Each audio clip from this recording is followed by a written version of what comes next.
718-797-1392.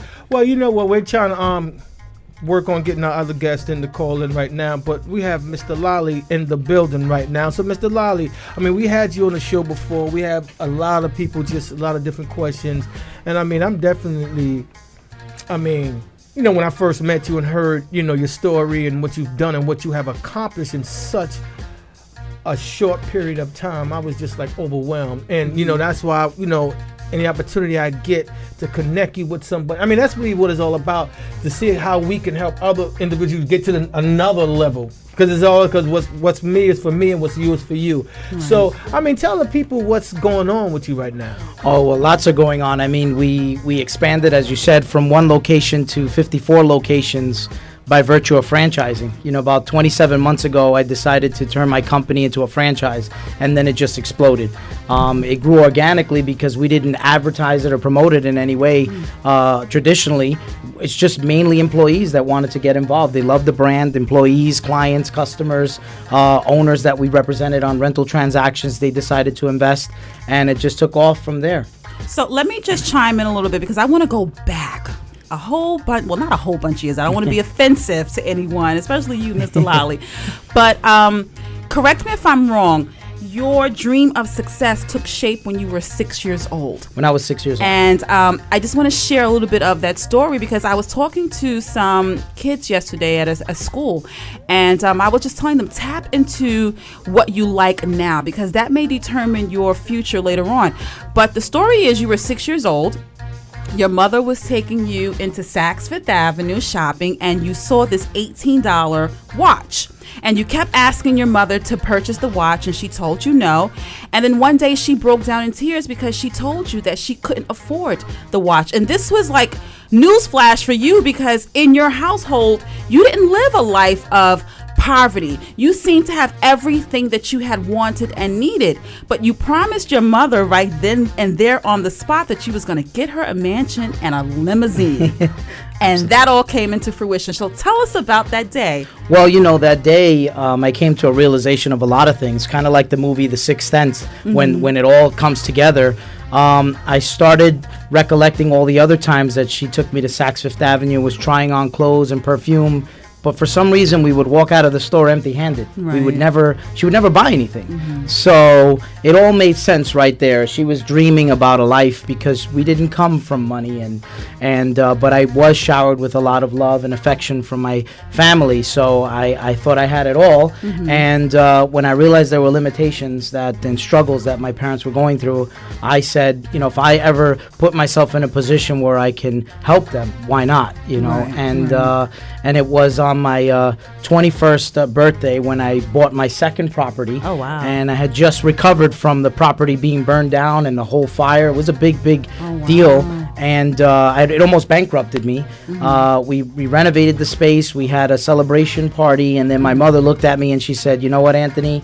You don't have to get me the limousine, but I still want that mansion. You know? So, and I think, you know, moms are very in tune with their kids, and she knew that was my driving motivation, and that's what kept me going. So, yeah. Wow. Great. So that's a story of, you know, you define what success looks like, because in his eyes as a child, he saw his mom as being successful. So that's a great story. I want to, for you to also share another story about the first building that you purchased. But before we get into that question, we have a caller that's on the line. Let's take the caller. Yes, we have Mr. Michael V. Roberts. And before we even get into that, I just want to, you know, because we met him last year in Atlanta, Georgia. And I mean, my partner and I was just so overwhelmed and just touched and moved by his story when he was speaking. And first thing we said, we have to bring him down here to New York City. And you made it happen. And we made it happen. So I'm just grateful that he accepted the opportunity just to come down and really to speak. So, Mr. Roberts, are you on? I am. Good afternoon, everyone. Good afternoon, Mr. Roberts. How are you? Well, I'm wonderful. Thank you. I'm calling you from the great city of St. Louis, where it's very hot. We may be breaking a record today. Oh, wow. Well, trust, we're over here in New York City, and we're sweating as well. So we're kind of in the same predicament. Well, it's that time of the year, but the good thing is we're all here together, and I understand you have one of the most popular shows in New York. Congratulations. Well, you heard right, and thank you so much for that confirmation. Coming from you, yes, sir. So, Mr. Roberts, if you would please share for our listeners exactly who are you? Well, I'm happy to do that. I'm what you would call a serial entrepreneur. By that I mean, I'm a person who has about 76 companies. They range from hotels, of which I have 12, strip shopping centers, 4 TV stations, a radio station. We renovated several buildings, warehouses, and loft apartments, projects in the Bahamas as well. So, as a guy who steady worked at the post office for 39 years, we weren't rich, we weren't poor, we just never had any money. I think I like that one. Talking about. But I've built a business with my brother Stephen from the ground up. After I finished law school, I moved 2 blocks from the projects in St. Louis when all my friends were running to the suburbs. I lived there for 10 years, where I was elected to our St. Louis Board of Aldermen, or City Council, some would call it, and served 8 years on the council, developed a reputation in street cred while building businesses, acquiring small amounts of property at a time, building them up to the point where they became commercial as well as residential, then diversified into broadcast, wireless, power companies, etc.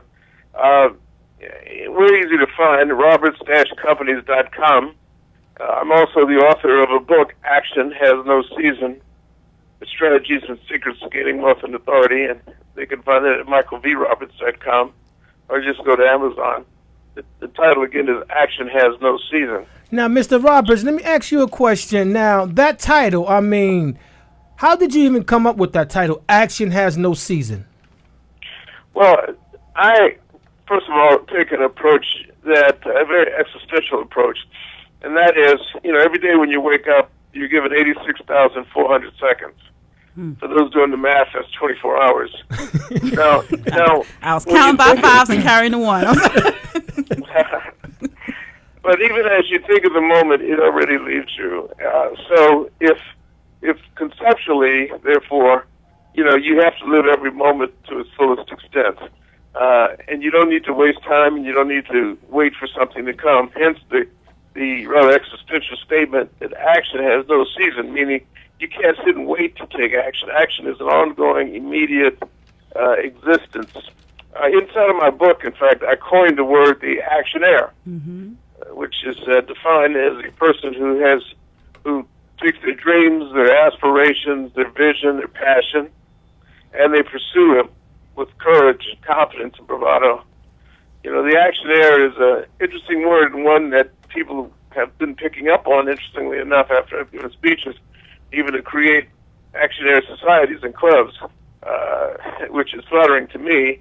I mean, it's not something I'm trying to create, but I would like for us to someday get that word in Webster's dictionary, because as a black man, it would be nice to have an intelligent word. When we look at the words that go in, and words like bling bling and bootylicious, right, right.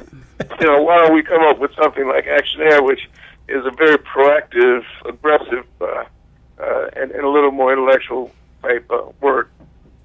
Okay, and Mr. Roberts, we have a gentleman in the studio here. His name is Anthony Lolli, and he's built like 52 franchises within 18 months, and he's sitting here. He's a real estate guru as well, and he's sitting here. He has a question. Well, how are you, Mr. Roberts? Fine, Lolli. Thank Great, you. How are great. you? Pleasure speaking to you. I had a quick question. My career's growing, my company's growing, the ambition continues to grow to the next level. How do you keep yourself motivated to continue to grow and help others? And because I always feel the motivation to grow, but at your level and your playing field, how do you keep what wakes you up every morning? What keeps you going? Well, I would think that the answer to that question is pretty much connected to the description of an actionaire. A lot of times I ask people, do they think outside the box or in business? And, I ask that question, and I'll ask the audience to raise their hands. And what will happen is, of course, most people will raise their hand. at that point, I tell them I'm going to spank them. Because if you're thinking outside of the box, doesn't that presume that you're in a box? And so, and the lesson here, make a comment.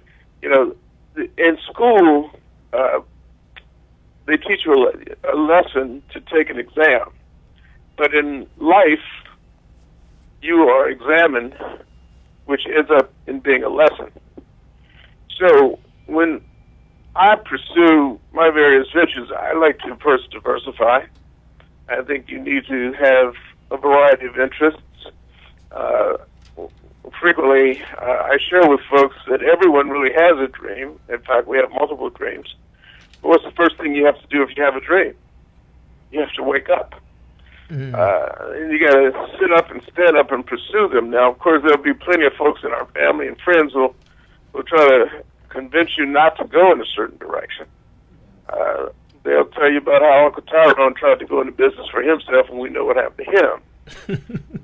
But you've got to get past that.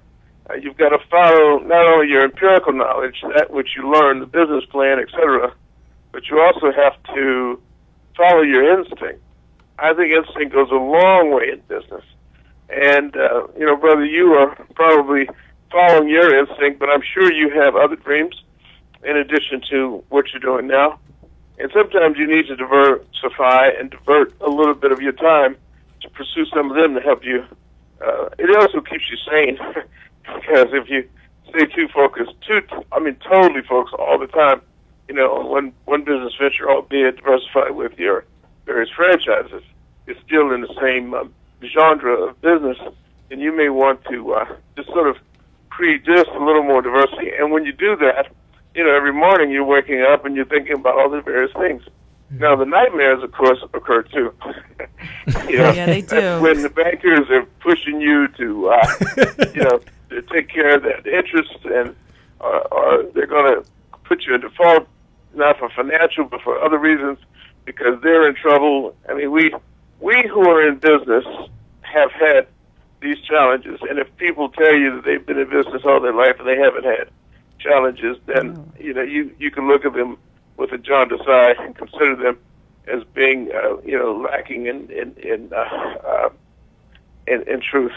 I agree with what he's saying, and I didn't think about it that way. It's the same thing. I was a successful real estate broker for many, many years, and just 27 months ago, I jumped into the franchising arena, and it felt great to be able to capitalize on my skills to grow the company so quickly, just to know that you still got it, and you have it in all different arenas besides what you've been crafting. Malcolm Gladwell talks about the 10,000 hour rule, so I'm glad I was able to apply those principles towards franchising, and of course now I'm getting into entertainment. We have a reality show and things like that. So I'm testing my skills and knowledge in the business and the brokerage field combined, and franchising, because it kind of has the element of all those things into one melting pot. So, yeah. Wow. Just two powerful men. I am just in the presence of greatness. I'm starting to sweat again.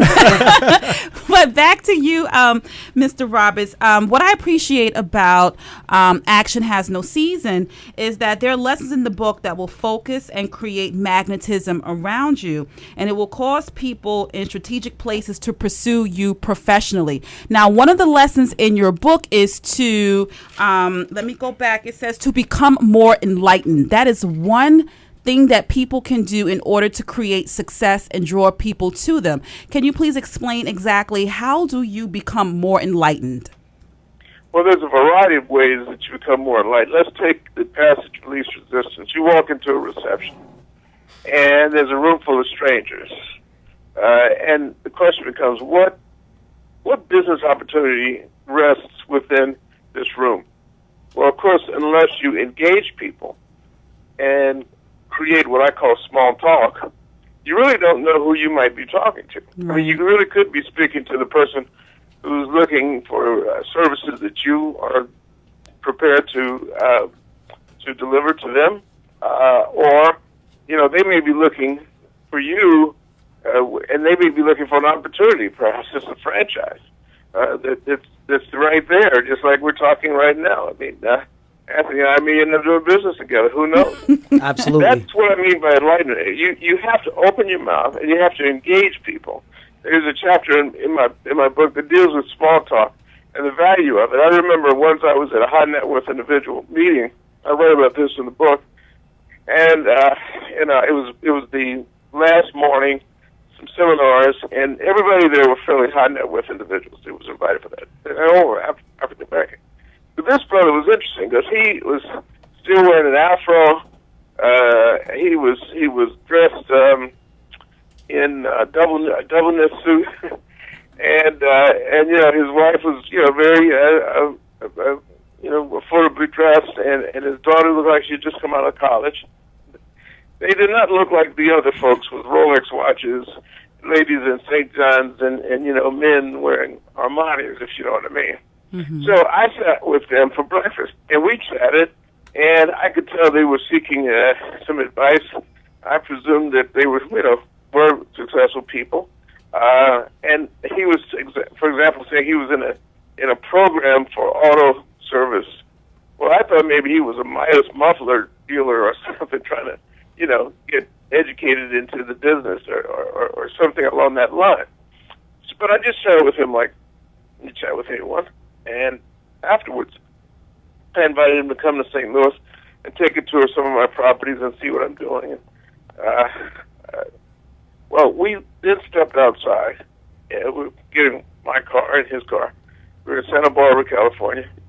And he pulls me up to the side and he says, Mr. Roberts, he says, I want to thank you so much for taking the time to talk to us. You gave us such insight. You offered us to come and visit you, and we really appreciate it. But we have to tell you something.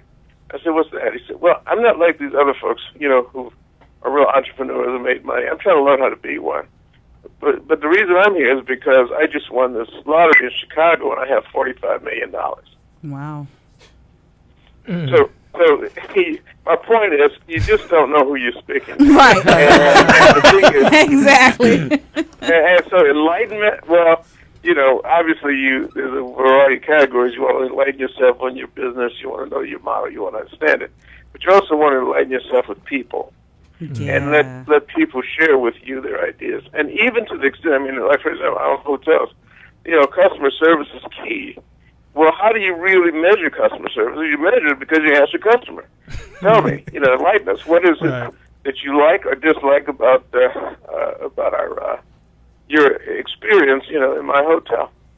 And so enlightenment comes in many ways, but it is important, I guess, in short, to have your mind open, to receive information from people, and you filter it. There'll be the naysayers, of course, but you filter it, but you gain from it. So you also mentioned, along with enlighten yourself, is to surround yourself with quality people. And I'm going to quote something that you said because I'm going to use this from now on. It says, you said, a leech is someone who is fascinated in what you have earned, but a cohort is engrossed in what you have learned. As a successful business person, how did you weed out the bad elements so that you can stay on the track towards being successful? Well, let me just say that I think that there's elements of usefulness from everything and everybody. The key is to extract that element out that's most applicable to you and then use it appropriately. No human is going to be perfectly linked with what you need from them all the time. They will have issues and they will have drama. So one has to be very flexible and be able to specifically pull out the data points that come with a person that's applicable to what you need, if you will, in your business along that line. So, again, I go back and I harp heavily on instinct. Instinct has been with us from birth. Instinct has actually been with us since our origin, the origin of man. I consider it a part of your DNA. And one of the interesting concepts that I played with it, I remember doing this with a PhD anthropologist once, and I think I kind of put him on a different path. I said, let's think of whatever the origin of man is, whether it's Adam and Eve or the amoeba, it doesn't matter. One thing for sure, the human is not involved in spontaneous generation today. In other words, we're not all on the radio here talking, and poof, here comes another person on the radio who was just created out of thin air. No, we come by people copulating and creating one human after another.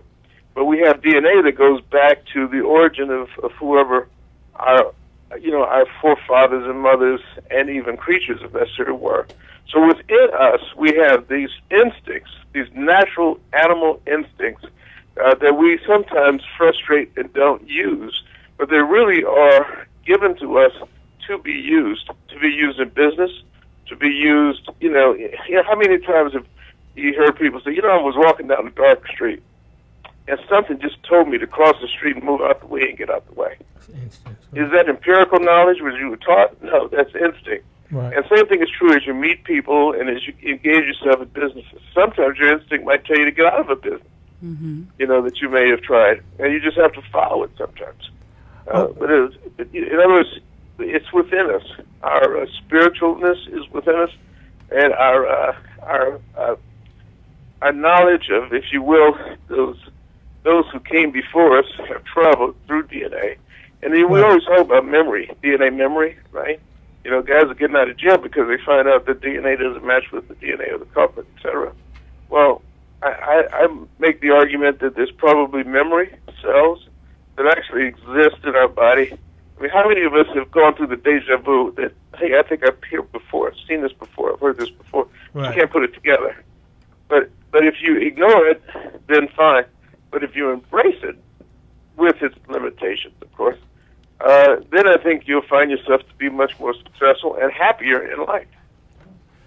Okay. Okay, Mike, I know you have to, I know you said you was going to an airport, so I just have one last question. I know you do a lot of investing. So, what do you look for in a company if you're interested in to invest? What do you look for in a company?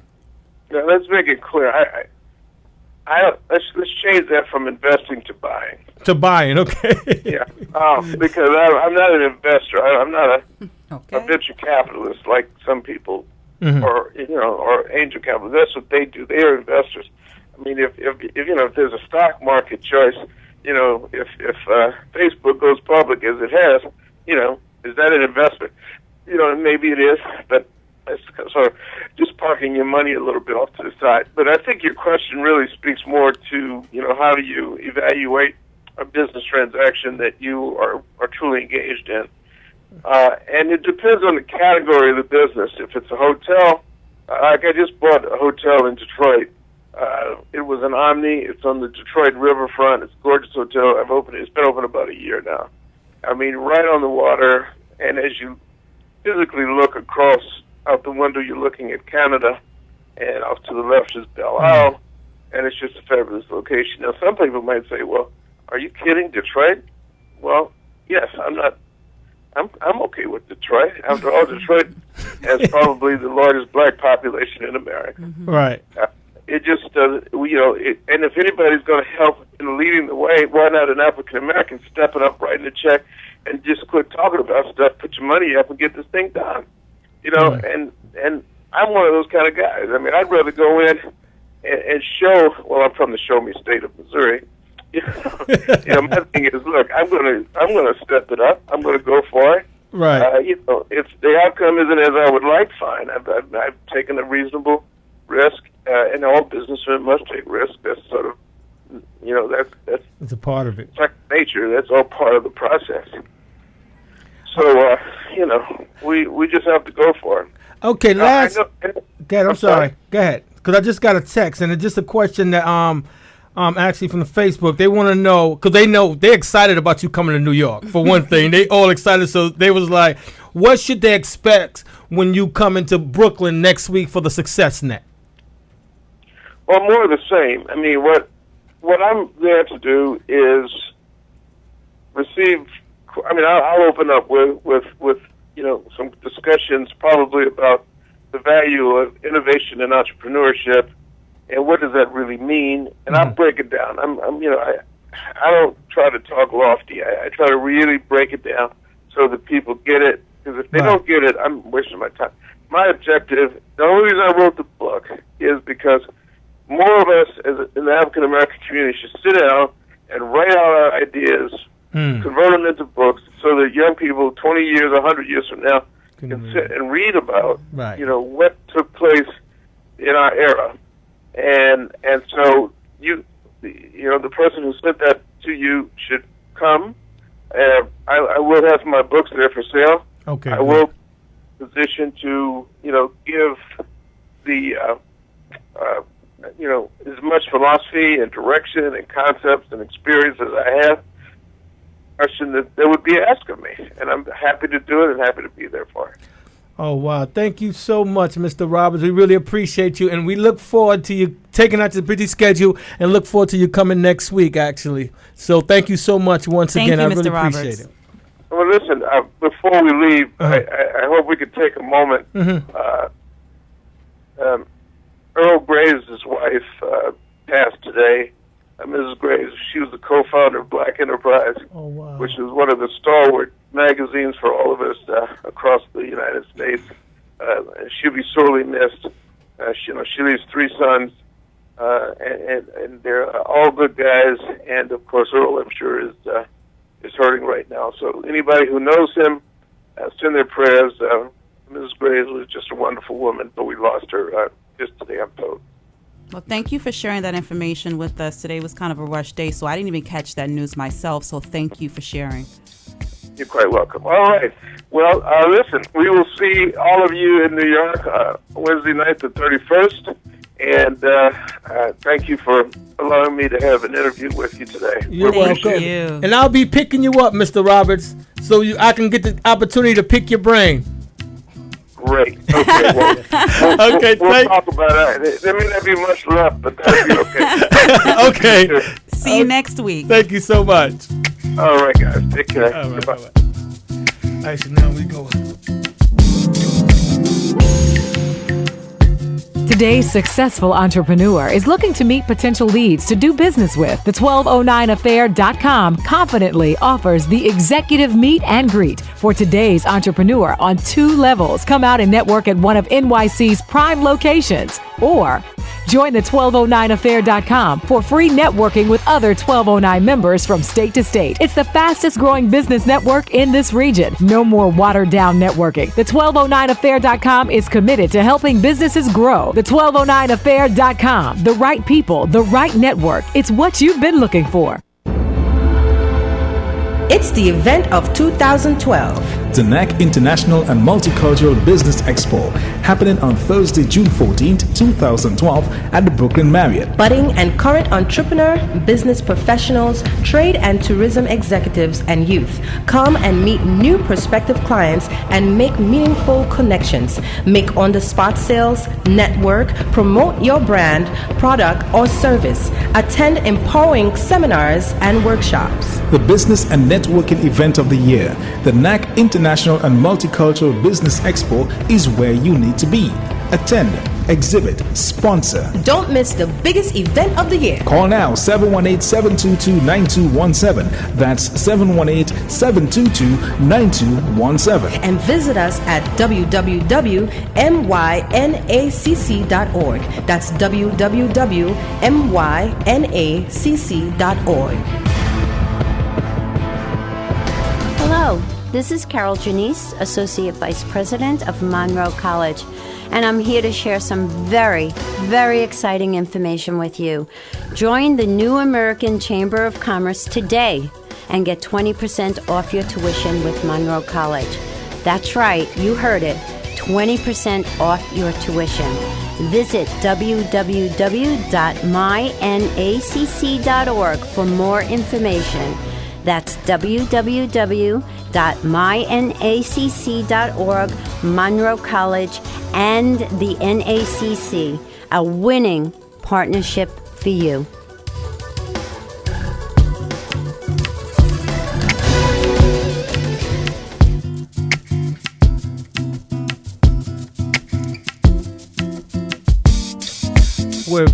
We're back. If you missed that interview with Mr. Michael V. Roberts, you can actually, Monday at 8 p.m., you can hear it. Yeah. But I mean, I'm excited about when I pick him up. Too. I'm just so excited. Now, Mr. Lolli, I'm just picking brains. Now, I know Mr. Roberts said he wants to buy businesses. Right. Now I know you buy businesses, you own businesses, but you also invest. Do you invest in Yes, business? I do. Yes. So what do you look for as far as in a company?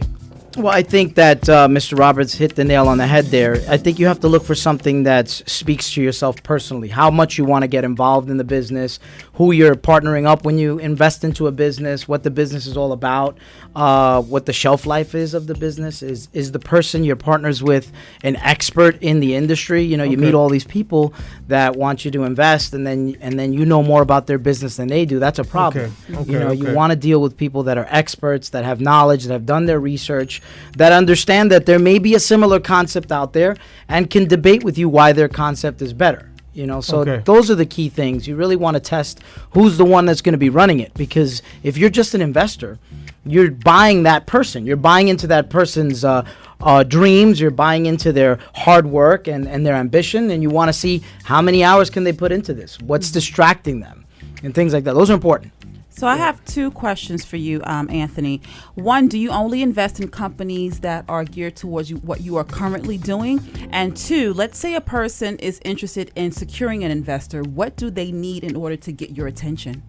Well, first of all, they need a personality. I think character and personality goes a long way. Right. And I think second of all, they don't necessarily need a business plan, because you don't have to be an expert in putting together a business plan, but they at least have to have something on paper. Right. Mr. Roberts mentioned that also, writing down everything with clarity. If someone's giving you their elevator pitch and it's not a good one, then you need to really rethink, because that's the same pitch they're going to give potential customers. Of course. It depends on the degree of where you're coming into that investment. Are you going to really have to do like a complete and total makeover? Do you have the time to really invest into really digging your hands deep into that business? Or is this something that's on autopilot? They just need a cash infusion and then it'll just fly. Those are the things that are important. So if they're excited about it, then that makes you excited about it. Absolutely. That's the first thing. They have to be excited. And that's what and it's so funny. That's why I tell a lot of my clients, and I tell people that, you can't try to pitch your business if you're not excited about it. Because if you're not excited, well, I'm going to be excited and want to purchase your business. So if you're coming to me, well, how you doing? That's why, you have to be excited. And then if you're not excited, that means you don't know your business, or you're not confident in your business enough for you to go out there and pitch it. Another question, behind the scenes, I know we were talking about networking and how Mr. Roberts said, you speak to everybody and see who's who and what's what. So how important, because I'm quite sure, of course, with your abilities and your ambition and, your know-how in the real estate game, but I'm quite sure you got to where you got because of networking, correct? Absolutely. I meet thousands of people a year, not only just through networking, but in my company. We have 800 people that work in the company now, but in our business, there's a lot of attrition. People die off. Sales is not for everyone. Right, correct. So you get to meet people, and you get to learn a lot about life stories, and you utilize those people skills when you're meeting new people. And networking is so important. I was just mentioning it during the break. There hasn't been someone that I've met yet that I haven't been able to do business with or monetize a relationship or just enhance my quality of life just by knowing that person. Right, okay. Like attracts like. And we talked about that. Birds of the same feather fly together. Right, if I'm in a room with someone, there's a reason. So I kind of gear my life to only associate and be around the sphere of positivity. Okay, so we're talking about networking and engaging in small talk at what Mr. Roberts had alluded to. So I want you to give us your strategy. I know I have my own for overcoming that fear when I'm in a networking conference and I say, okay, I see a CEO over there and I need to engage in a conversation. What do you do to push through the fear in a networking conference in order to approach an individual? Well, first things first, remember what you're there for. You're at a networking conference. Everyone's there to meet. And I think that the same principles apply that I think of someone else. When they come up to me and I know that they broke that fear barrier, they're somebody. So I want to be somebody to somebody who's important also. So that's the main thing. You lose. The only thing you can lose is if you don't try. And you have to go up to everyone, shake their hand, and you have to be respectful. You have to have your power punch elevator pitch and down packed, and you want to listen to what they're all about. And quickly, within a split second, you have to figure out how your business and your business principles apply and can enhance their business. Because if you really can't figure out how you guys can monetize the relationship quickly, then you're out of mind, because that person's meeting tons of people that evening. Right. And so you just got to catch their interest right then and there and let them know what you can do. And pretty much let them know what you're worth. And research. Right, Research and is so important. You got the research. most powerful tool in your pocket, right? Google. Right. Right? If you recognize somebody or if you ask somebody who is that person, do a quick Google search on them. Find out what they're all about before you go up to them, even if you're 10 feet away. Do it real quick, find out, and then size up the opportunity and then pinch correctly. And I mean, it's so funny because when we was in Atlanta at the conference, we saw Michael V. Roberts. He was like, that's a billionaire. We got to get him. But like, what can we offer this guy? So we was like, but we only had one shot. Yeah. Right. And I mean, my partner went up to him like this. He didn't know what he was going to say, but listen, I'm going to shake his hand, listen. And look what happened just through networking. Right. Absolutely. And now I have this gentleman's personal cell phone number. Right. You know, I have his information. We speak. So that's the power of networking, So, I mean, sometimes you gotta I love it what you just said, Mr. Lolli, as far as getting past that first initiative, saying, "How you doing? I'm Henry." Absolutely. Right. Absolutely. And that's key. That's key. Yep. Most people are scared, and that gives you the advantage. It Right. does. Go to a networking event, and you'll see that most people are just in shock and awe and don't approach the person that they want to talk Think to. they too big. Yeah, Yeah. they're talking themselves out of it. Right. Yeah. But you do yourself a disservice. I mean, you come to a networking event to network, you would I would kick myself if I left out of that room and I hadn't spoken to at least a couple of people. Like, what are you there for? So you push I through challenge it. myself. I want to meet at least 80% of the people in the room. I break it down to how many minutes I have per person, how many people are there, and when the person is about to leave. You want to target your hierarchy. You want to go for the top and then work your way down. Right. And what exchange we do. cards. You never know. Like you mentioned that lottery winner. You never know. Right. Someone's there for a reason. That's the Right. main thing. Right. And that's what we do. We definitely aim for the top. Yes. Of course, because I really believe you must rub elbows with individuals who are where you need to be. Yeah. They're already there, so you need to rub elbows with them. So I'm a firm believer about that. And because I want to be a billionaire. Yeah. I mean, so I want to be a multimillionaire. So I have to surround myself. Because we started our company with $0. I mean, through the grace of God, we're at now. Right. But I mean, man, we can't even see where we're going. I know because it's beyond what we can see, and I know where we're going, and we're growing rapidly. And I tell a lot of people, since the recession, we increased about 80-90% since the recession. So when people tell you can't believe that. Right. So, and I mean, just like what Anthony, someone told me about him, I said, I need to meet him. Right. I mean, they told me what he's about.